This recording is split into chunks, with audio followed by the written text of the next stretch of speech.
Olá, queridos, eu sou o pastor André Luiz e eu quero começar dizendo: hoje é o dia da sua vitória. Eu quero convidar você a ficar comigo até o final e aprender com a palavra de Deus. Estamos em Jeremias, no capítulo 13, e eu tenho certeza de que Deus tem uma palavra para o meu e para o teu coração nesta manhã. Vamos à leitura da palavra de Deus. Antes, porém, eu quero lembrar a você o quão importante que você compartilhe essa mensagem, para que outros também tenham a oportunidade de serem abençoados pela palavra de Deus. Então, compartilhe essa mensagem, dê o teu like, apertando no joinha. Você manda uma mensagem para essa ferramenta poderosa, dizendo que essa mensagem é importante e ela por si só vai entregar a mais pessoas. Inscreva-se também nesse canal, ative o sininho e você vai receber uma mensagem como essa cada manhã, quando colocarmos aqui uma nova mensagem. Sem mais demora, vamos à leitura da palavra de Deus, do verso 1 ao verso de número 7 de Jeremias 13, que diz assim: Assim me disse o Senhor, vai e compra um cinto de linho e põe-o sobre os teus lombos, mas não o metas na água. E eu comprei o cinto conforme a palavra do Senhor e pus sobre os meus lombos. E então veio a mim a palavra do Senhor segunda vez, dizendo: Toma o cinto que compraste e trazes sobre os teus lombos, e levanta-te e vai ao Eufrates, e esconde-o ali na fenda de uma rocha. E fui e escondi-o junto ao Eufrates, como o Senhor me havia ordenado.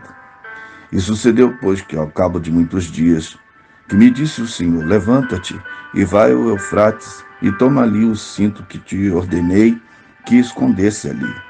E fui ao Eufrates, e cavei, e tomei o cinto do lugar aonde havia escondido, e eis que o cinto tinha apodrecido, e para nada mais prestava.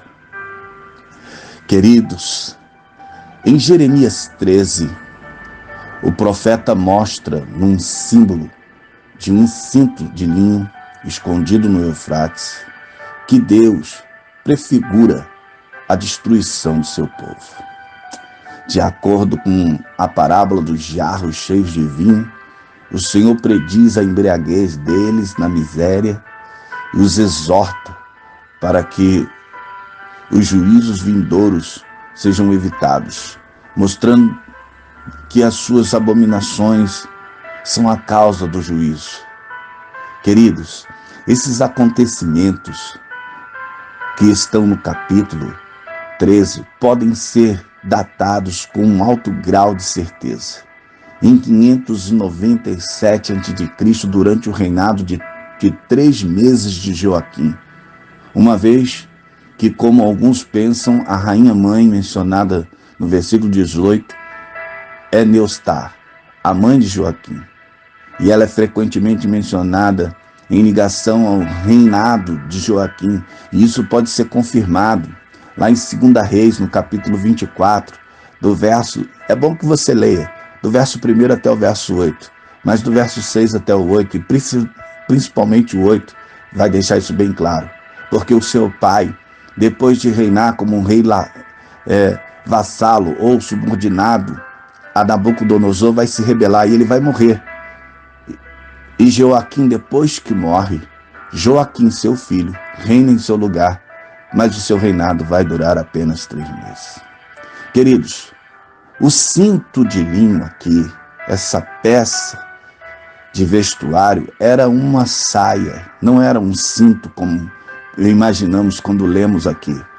Era uma saia ou uma tanga curta, utilizada pelos homens. Então, não é como alguém que lê e imagina que era um cinto, não. Era uma saia curta ou uma tanga. Alguns até dizem que era roupa que escravos usavam, outros falam que esta era uma peça que ficava junto à pele. Então, preste atenção. Mais importante é que você entenda a visão simbólica ou a palavra que Deus está usando e dando ao profeta aqui. Jeremias não deveria lavá-la. Jeremias foi ordenado a levar o cinto de linho até o Eufrates e esconder entre as rochas. Como essa era uma longa viagem, queridos, de algumas centenas de quilômetros, uma jornada que levaria 2 ou 3 meses. Alguns teólogos sugerem que o local, geralmente traduzido como Eufrates, ficasse na Palestina. Alguns estudiosos acreditam que, em vez de a cabeceira do rio Eufrates, tratava-se de uma vila chamada Vila de Pará, traduzida usualmente como Eufrates, pois no hebraico soletram-se da mesma maneira, Pará e Eufrates. Além disso, essa vila ficava a cerca de 5 quilômetros ao nordeste de Anatote, que era a cidade natal do profeta. Contudo, isso é apenas uma conjectura. Mas veja, é bom que se pense que a interrupção do dever oficial de Jeremias por uma jornada de mais de 300 quilômetros 2 vezes, provavelmente não teria ocorrido literalmente. Mas o mais importante é a mensagem a ser passada através desses símbolos, pois o cinto de Jeremias, no versículo 1, simbolizava o Judá preservado nos primeiros dias de sua devoção a Deus, firmemente preso a Ele por meio da aliança. Entretanto, como esse cinto apodreceu próximo ao rio Eufrates, assim também Judá se prejudicou ao fazer alianças com a Assíria e Babilônia e os deuses estrangeiros. Pelo fato de o cinto de Jeremias estar sujo e ter ficado exposto às intempéries, ter apodrecido e para nada mais prestava. Assim como o cinto de Jeremias foi arruinado, a soberba de Judá apodreceria. A soberba aqui, queridos, é descrita se descreve como uma conduta de autopromoção que é caracterizada em Israel em seu amor por ídolos. Preste atenção nisso, queridos. Essa soberba é explicada por meio de 3 expressões verbais. E aqui há uma chave para os nossos dias. Recusa a ouvir, caminhar segundo o propósito do seu coração e andar após deuses alheios. Será que isto não acontece nos nossos dias? Queridos, será que não é o que está acontecendo nos dias de hoje? A recusa de ouvir a Deus, caminhar segundo o propósito do seu coração e andar após deuses alheios. E se andar após deuses alheios aqui, queridos, pode ser posto como hoje se vê, pessoas que trocam a Deus e colocam os seus interesses pessoais e outras coisas no lugar daquele que deveria ser adorado e obedecido, porque recusam a ouvir, caminham segundo o propósito do seu coração. Ah, queridos, a citação do verso 12 aqui, de Jeremias, em um provérbio bastante conhecido sobre a bênção de abundância de vinho, seria rebatida como uma resposta depreciativa. Agora não seria mais bênção. Preste atenção aqui, o jarro era uma vasilha de barro utilizada para guardar vinho, água e óleo. A bênção de Deus se tornou em dissolução entre os líderes e cidadãos de Jerusalém. A relação de reis, sacerdotes, profetas, habitantes, em meio a retratar a religião e a política daquela nação, instalando-se assim as suas diferentes partes. Mostrava a condição corrupta daquele povo. O jarro de vinho da ira de Deus seria esmagados e rompidos, e a descrição de uma nação devastada aqui. O trio de sinônimo para misericórdia, perdoar, poupar e compadecer reforça a situação desesperadora de Judá em que eles se encontravam. Eles são exortados, queridos, a não se ensoberbecer, O verso de número 15 diz: não ensoberbeçais. Aqui se refere à autopromoção do povo e ao desprezo pela palavra de Deus. Eles não estavam preocupados em obedecer a Deus. E o verso de número 16, então, reforça isso, dizendo: dai glória a Deus, pois significa exaltar ou adorá-lo. Esse versículo adverte sobre as consequências de fracassarmos, queridos, em glorificar a este Deus. E isso é em fazer o que exige o conhecimento de Deus e de seus requerimentos. Como no caso de Acã, um ato assim envolvia uma contrita confissão de pecados. É verdadeiramente o sentido desse versículo, quando se diz dai glória a Deus.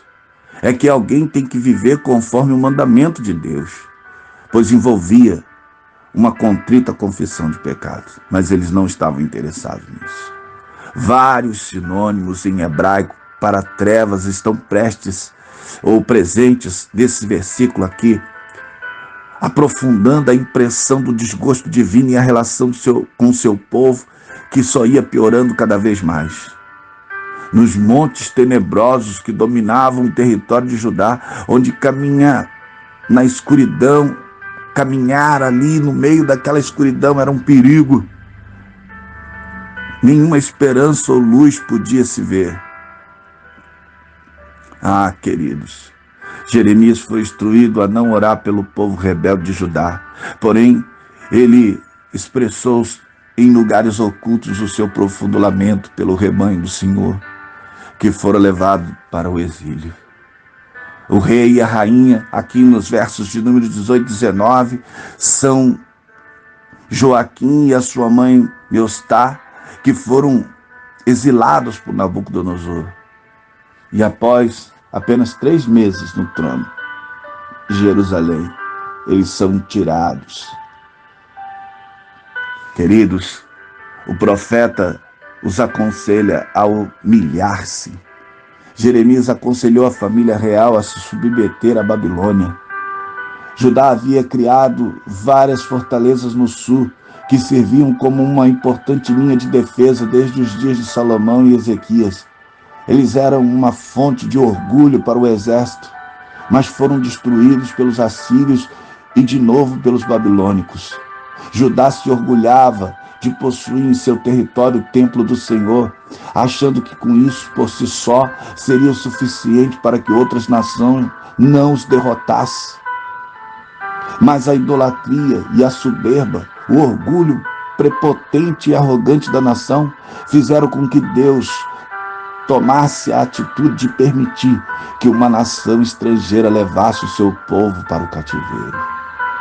Ah, queridos, Deus permite que os problemas venham para que nós tenhamos a oportunidade de buscar em Deus a nossa vitória. Que nesta manhã você possa entender o recado de Deus. Oh, queridos, ore comigo e vamos colocar tudo no altar de Deus. Entenda que as lutas vêm para nos fazer muitas vezes mais humildes e quebrantados diante de Deus. Queridos, querido e eterno Deus, Pai das luzes, Senhor dos céus e da terra, Tu és o Deus que domina sobre tudo. Por isso, nesta manhã eu te oro, para que a Tua bênção venha sobre nós, que os nossos corações recebam a Tua palavra e que as nossas vidas sejam impactadas pela mesma a ponto de nos humilharmos e nos rendermos, ó Senhor, a Tua palavra. Livra-nos, ó Deus, de sermos soberbos, arrogantes ou presunçosos. Que as nossas vidas estejam, Senhor, debaixo da Tua forte mão e a cada dia possamos nos humilhar e aprender com a Tua palavra. Esta é a oração do Teu servo nesta manhã. Estende a Tua mão e abençoa o nosso dia, Senhor, em nome de Jesus. Amém.